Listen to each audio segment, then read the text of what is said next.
Walang gamot ang kamatayan, may lunas ang karamdaman. Ray Herbal Food Supplement. Dito ka tatagal. Ay herbal na mabisa. Baby kong butter, 49 years old, Binglawan, Iloilo. Meron akong cervical cancer. Nalaman nung last March 2009. Nag-spotting ako 6 months, simula nung October 2008.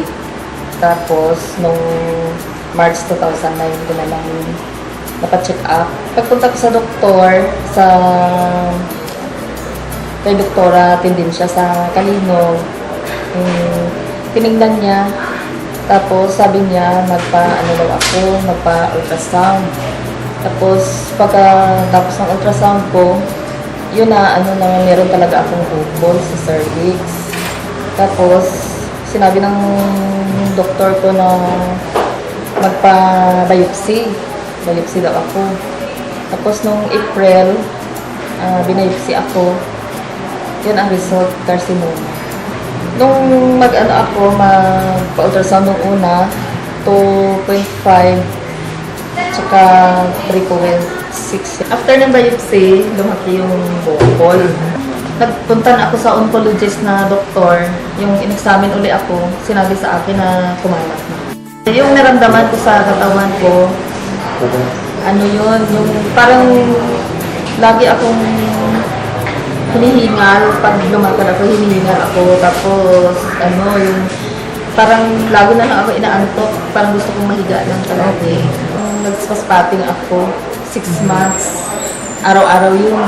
Na-schedule ako ni Dr. Liwag na radiation dito sa Maynila. Radiation, tapos napakin. May ito, lumuwas ako ng Maynila para magpa-radiation. Pero hindi ako nagpa-radiation. Kasi narinig ko yung Ray Herbal.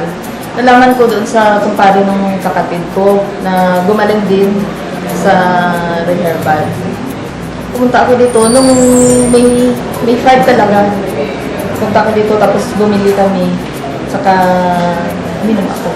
Nung pag-inom ko noon, na 2 days ako minom, naramdaman ko na yung loob ng tiyan ko na parang umiikot na mainit. Tapos yung parang nag-spread ng mainit sa loob ng tiyan ko. Nawala na yun. Tapos, after 4 days, yun, yung parang ang sama-sama ng pakiramdam ko, yung lumalabas yung mga pawis ko na malamig na pawis. Tapos, yung parang hindi maintindihan yung sikmura ko. Tapos parang naglilihi ako na gusto kong kumain ng mga prutas. Tapos nagtae ako. Lumabas lahat yung mga toxin siguro sa katawan ko.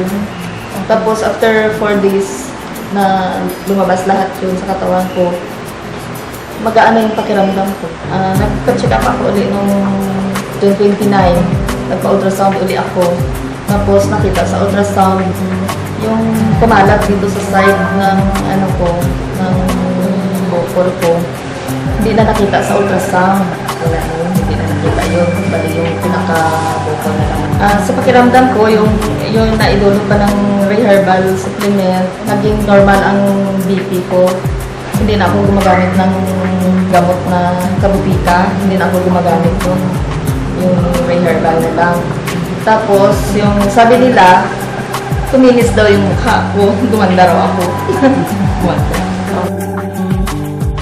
After 2 months, babalik ako dito para mapakita ko sa inyo kung lumiit or lumaki pa yung bukol ko. Minabuti ko po sapagkat kung pupunta pa kayo sa main office, napakalayo. Kaya naglagay po kami yung pong cell number na nakalathala sa ilalim ng screen na ito. Pwede po kayong makipag-ugnayan at ito po ay sinasabi ko at pinatotohanan, ito po ay authorized distributor ng Abanyong Lingkod mula pa noon at magpakailan pa man.